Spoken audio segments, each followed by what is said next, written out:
views and opinions expressed in this program are those of the participants and do not necessarily reflect the views of BronxNet or the program underwriters.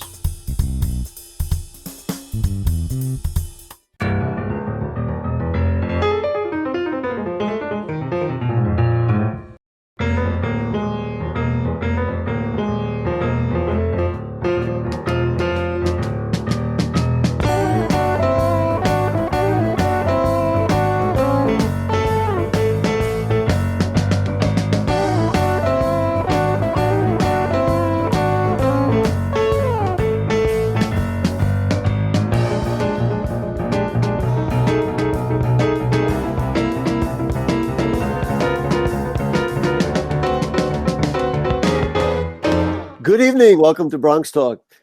We are, as usual, or as the new usual, doing our programs from our apartments. And so I am doing that, as well as all my colleagues from Bronx Television.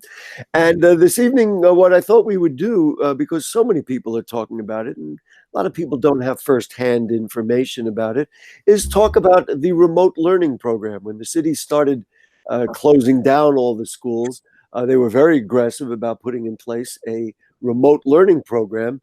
And I know the Chancellor, Richard Carranza, was very, very excited about what they had done. They had offered teachers maybe 1 or 2 days of training. And then they're off and running. They had provided 100,000 or more digital devices for children who didn't have access to those things. And I thought what we would do is check in with the people who are directly involved in the program and give you a little bit of a snapshot of how they're doing.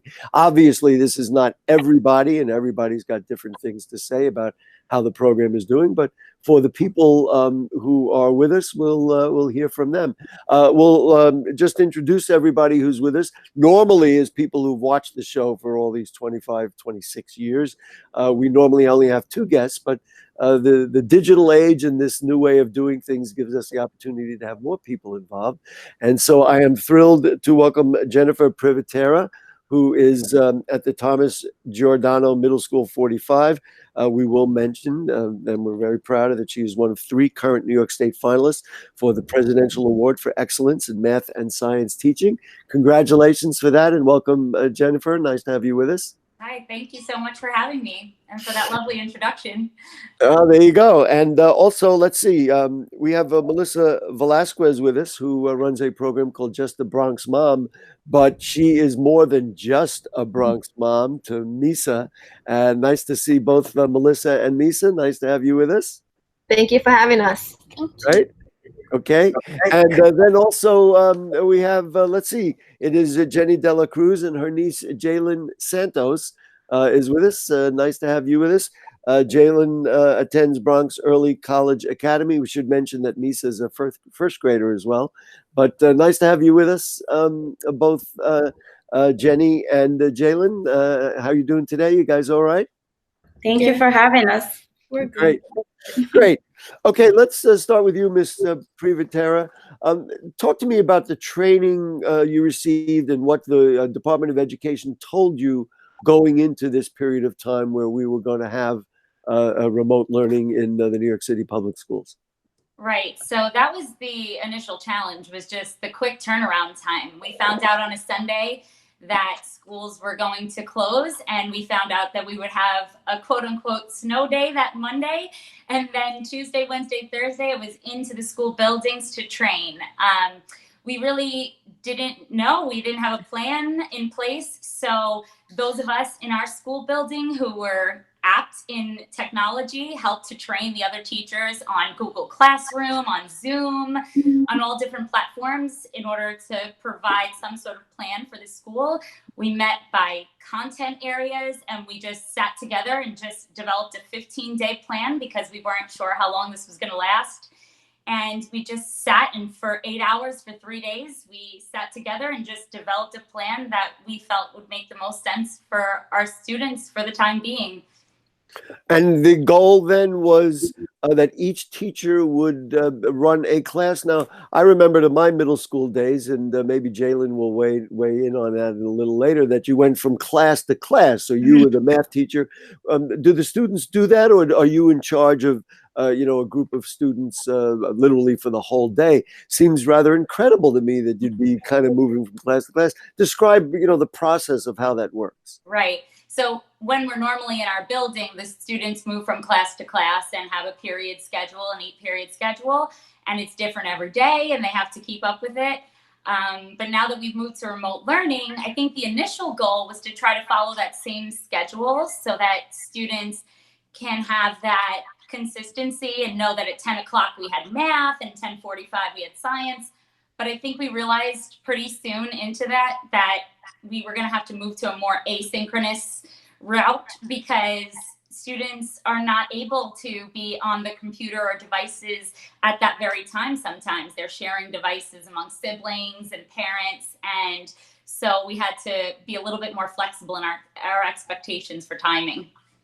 So when you look at a class, so you're looking, like I'm looking at a screen now and I can see all my guests on the screen. You are looking at a class and you have, I don't know, 10, 20, 30 children in front of you? So that has been left up to us as far as if we wanted to do video conferencing, where yes, we would see all of our students' faces, or we've done days where we post assignments in the morning and with the directions, and then the students have to complete them throughout the day. Different teachers are comfortable with different things. I know that, believe it or not, I used to hate seeing myself on video or hearing myself talk. So this was a big transition for me to have to do it each day. But we're trying to just see what works best for our specific student population. Do all the children show up? I mean, and certainly, maybe they, play hooky or something, but, some of them, of course, don't have the opportunity to have really good digital devices. Or as you said, maybe they share a computer with a sibling. I mean, how's your attendance? And I guess along with that, how's the attention span?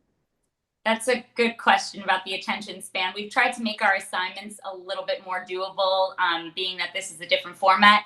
So, like, for example, for my class, we give them little videos, like for their mini lesson. We have like a Google Doc that has some practice problems, and then a Google form that's like a little quiz at the end just to make sure they get it.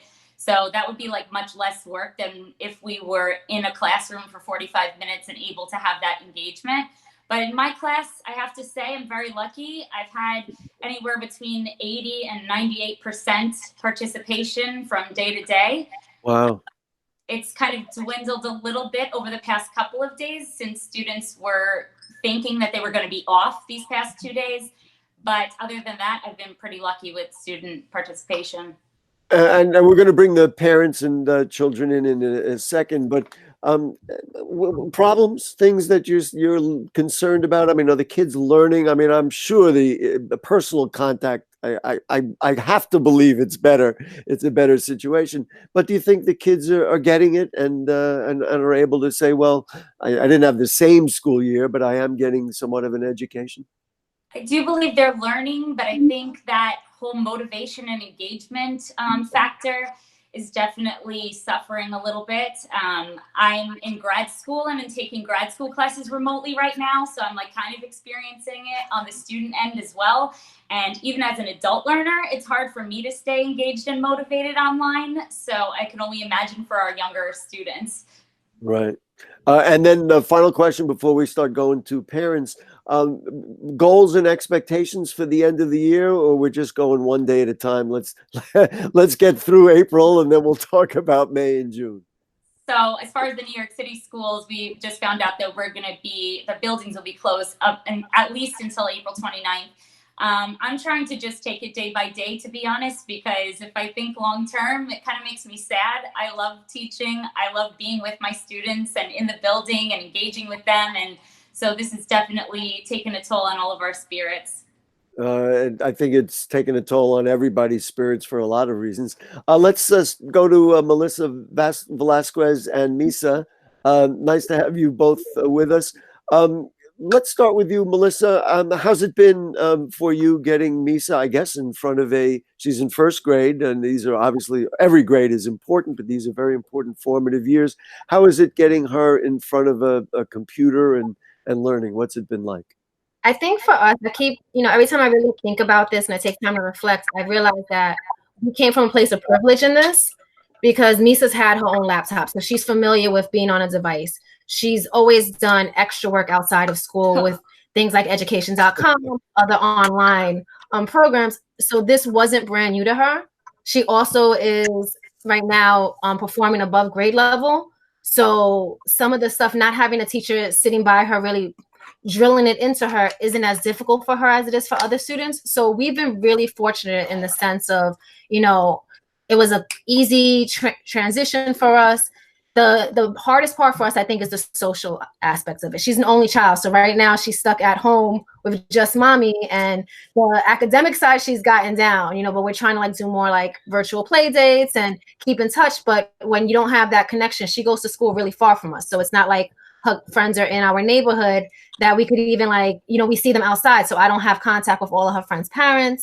So that's probably the most difficult part for us, away from the academics. But I also like schools done different types of learning for the remote learning. So we have paper packets. So kids that need that tangible learning have the packets on, as well as doing video chats with the teachers. Misa, let's ask you then, do you like going to school this way? Is this difficult for you? I understand what Mom said, that you have done well in school, and that's nice, but just the whole aspect of doing it this way, is this okay for you, or is it difficult for you?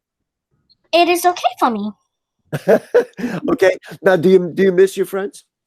Yes. Okay. And then what do you do? Do you do like Mom said, you do video chats or things like that? And does that work out? Yes.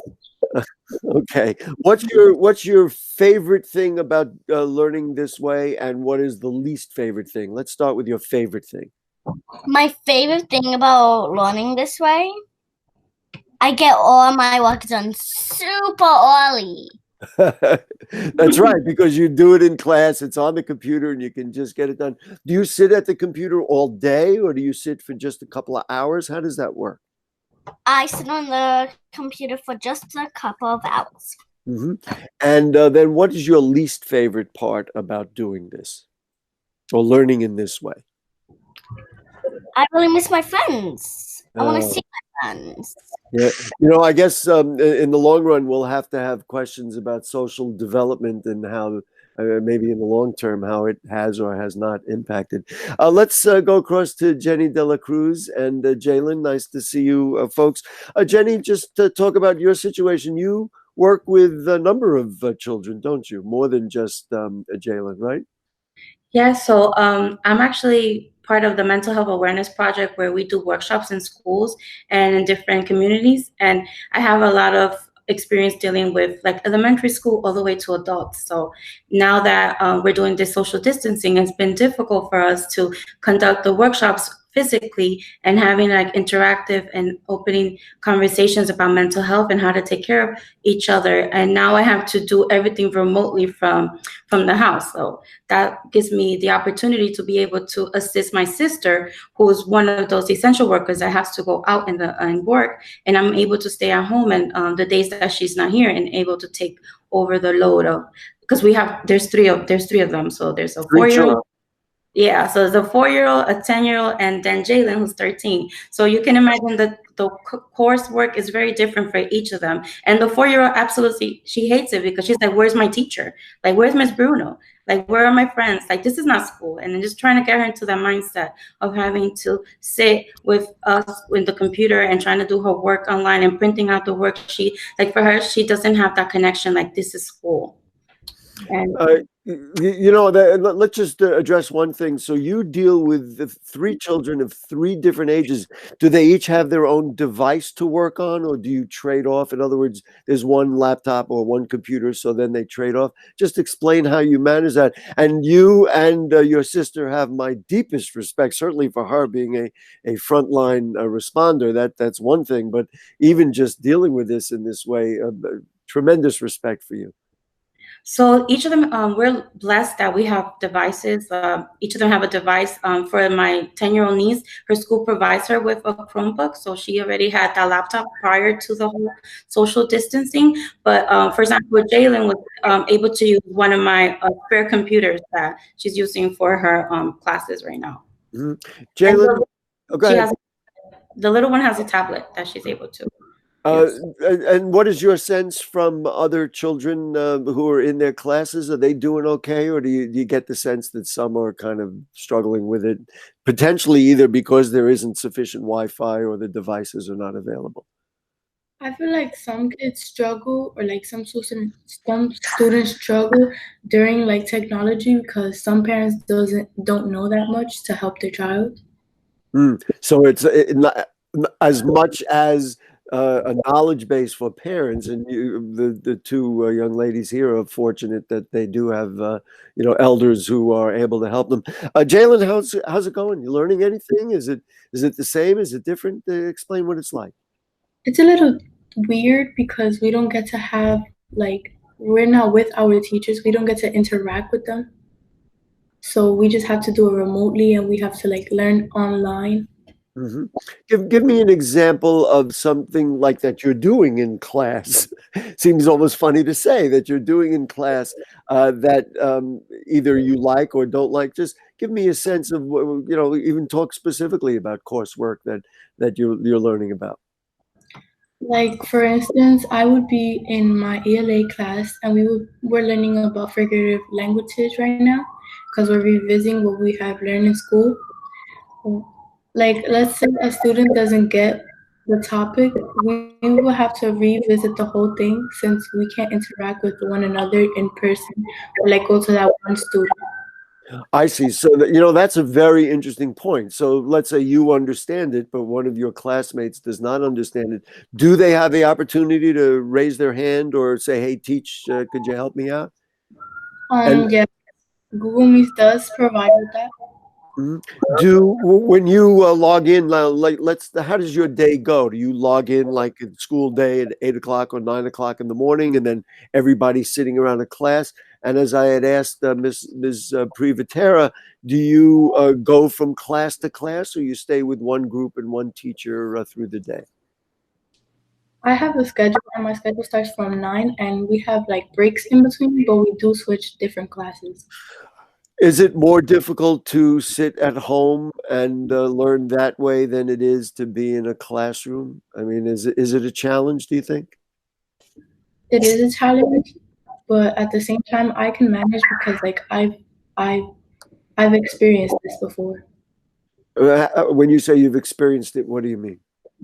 Like, let's say you're homesick or something, you'll have to text your teacher for the information of like your classwork or your homework so you can get it done.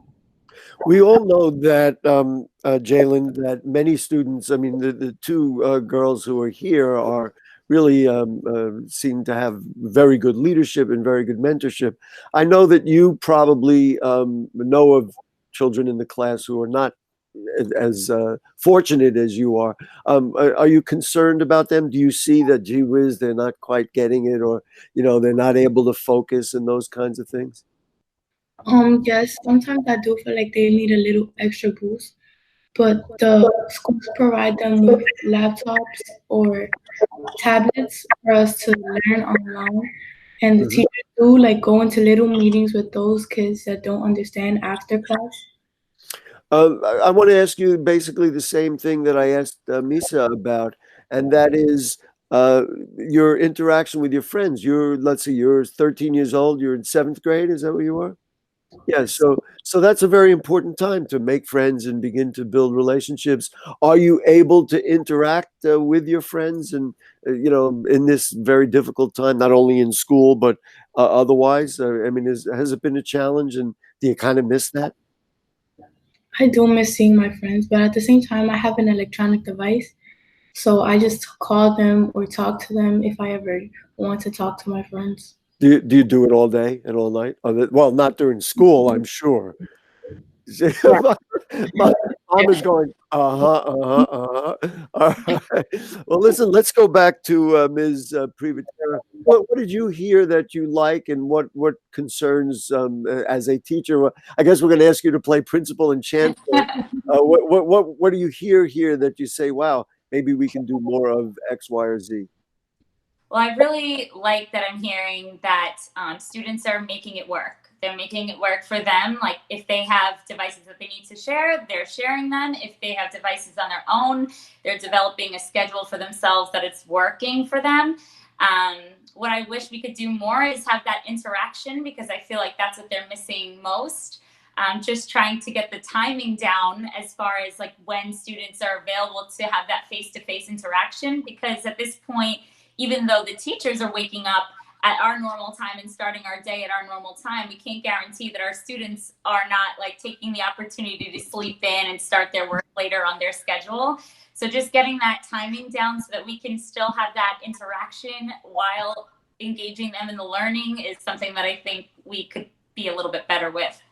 You know, I wonder, just thinking about the college experience, that every college professor has hours that you can meet.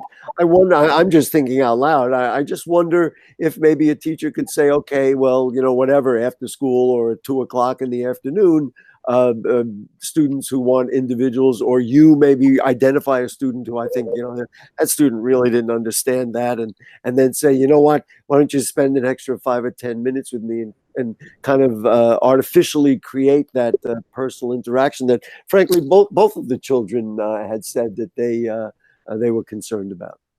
Yes, I've actually tried that before. I've tried where I just was online, like in either a Google Meet like we are now, or a Zoom meeting like with my students for the entire period. That wasn't as effective, but what proved more effective is when I just told them, I'm going to be in this Google meeting room from this time to this time, and anybody who needs help, questions, feedback, or just wants to say hi is welcome to join in. And so that I feel like has worked better for me and my colleagues, so that it gives the students the flexibility and still allows those that need the interaction to have it when they need it. Do you anticipate that, like, I guess nobody really knows how long this will go on. Do you give tests, for example? I mean, is that part of what is going on here? I think that it's kind of like a classroom by classroom basis. For me, I am giving, like every day I give just like a little check-in, kind of like an exit slip to make sure that my students like understood the topic for the day, and I can kind of gauge where to go from there. And then after a while, after the first 2 weeks, I did give a test just so to make them accountable for their learning as well. You know, I didn't ask Jalen, when you check into your, you know, you log in and you're, you know, it's like, good morning, welcome to school. It seems so strange. Do you see a screen with all your friends on it, or is it just you and the teacher? How does that work? Yes, we do see each student and how many teachers you have in the classroom. Do you? I asked Misa earlier, but I would like to ask you the same thing. Talk to me about something that you've actually learned through this remote learning process. I want to see if something's getting in there. You know, we want to see if it's working out. I have learned probabilities over the online class, and we have revisited like earth science again. You did, and tell me one thing that you've learned in earth science. That like there are different, like the plates, like they contract or they like shake and expand, or yeah, contract or expand. Okay, I know I'm speaking Ms. Privitera's language there, and I'm really not going to take her place. Well, the other thing I wanted to do, because both of the moms who are here have their own organizations. I do want to thank my my good friend Olga Baez from Strive for Higher, and she really has Strive for Higher Education, and she helped recommend these two families with us. But let's start with you, Jenny. You had mentioned earlier that you do run the Mental Health Awareness Project and the Advocacy Corps, and I really want to talk about that, the wonderful work that you're doing, and maybe some parents or educators or others will say, wow, we can use this in our school. So talk a little bit about that. Yes, so we the program is called the Mental Health Awareness Project, which is youth-led workshops on like mental health. So we start conversations about like what is mental health, how can we take care of our mental health, what is the difference between mental health and mental illness. We also do stress management. We do anti-bullying workshops, which are one of our most popular requests, where we go into schools and we do very interactive activities and have open discussions about what it means to be like a upstander, or like what is bullying, what are the different forms of bullying, and how does that impact your mental health. We also do stress management, where we're teaching students like coping skills and like how can they like integrate that on their daily schedules. And we try very hard not to use technology, because we want to make sure that we're having human interaction. So it's very difficult now with the whole social distancing, trying to do virtual workshops where we're not in a room in a circle and just sharing and having that connection and talking about our struggles or anything that is bothering us. We like to do a lot of venting circles where students have the opportunity to go around and share what are things that are bothering them, whether it's in school or at home or with friends, and just giving them that chance to be able to vent. Because like as we all know, like we're like ticking bombs, like we can only suppress so much. And you can do so much. I want to just interject about right now. I'm assuming that children who may have difficulties anyway, this is a challenging time for anybody. I'm sure, I hate to say it this way, you're going to have your hands full now and into the future dealing with this, right? yeah, so I have some schools that have been reaching out that they're having, especially the seniors that are going to be graduating, and like things are canceled, like their prom, their senior trips, and the whole college process is not like the same as exciting as sharing it with your friends and your teachers and making these announcements that, wow, I got accepted to school. So a lot of the students that are having like a difficult time, just trying to manage the stress.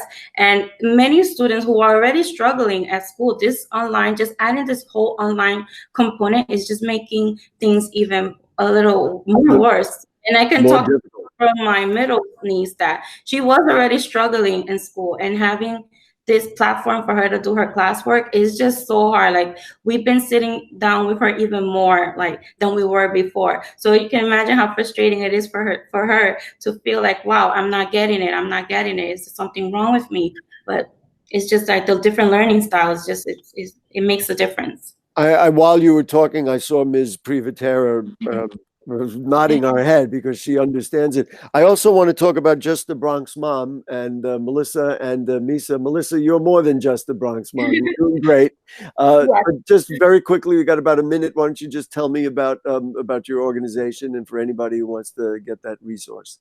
Well, it's a parenting lifestyle blog that's here to support all parents outside of the Bronx and inside of the Bronx. But with the quick minute, I just want to talk about, we've been really blessed, and I think Jenny's family the same, that we were able to help our kids get ready for this. But there's a big digital divide happening. There's some kids that still are not getting devices, that haven't gotten devices from the DOE yet. There's children with special needs that haven't gotten those needs met. And I think that that's kind of, in a sense, getting lost a little bit in this discussion. And I know that kind of wrapping up, but I just wanted people to think about that going forward. And even just the idea of the fact that we were able to cancel standardized tests this year with no remorse, and the anxiety and pressure that kids are usually put on for those testing. I think that kind of leads to a much larger discussion than, the few of us that are really blessed in making this a positive. The one thing I'm going to interject, we have girls who are here. I think boys in many cases, certainly by middle school, get very distracted. And thank you to Ms. Privitera for working so hard with them. Maybe next time we do this, we'll bring some boys on. Anyway, we do got to run. Jennifer Privitera from MS45, thank you so much. Thank you for taking care of all the children. And for Melissa Velazquez and Misa, thank you both for joining us. And Jenny Cruz and Jalen Santos, thank you for joining us. Everybody, let's just keep working hard, because our kids need it. And we have great moms here, and then there are great dads also. in the Bronx. So we want to thank everybody for joining us. We will be back next week with more Bronx Talk, and certainly I'll see you on the Bronx Buzz, and make sure you stay with all of BronxNet's programs through this very difficult crisis. And thanks to our producers, Helen Greenberg.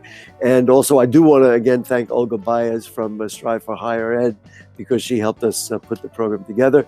And we'll see you all around. Thank you so much. Keep working hard. Good night. Thank you.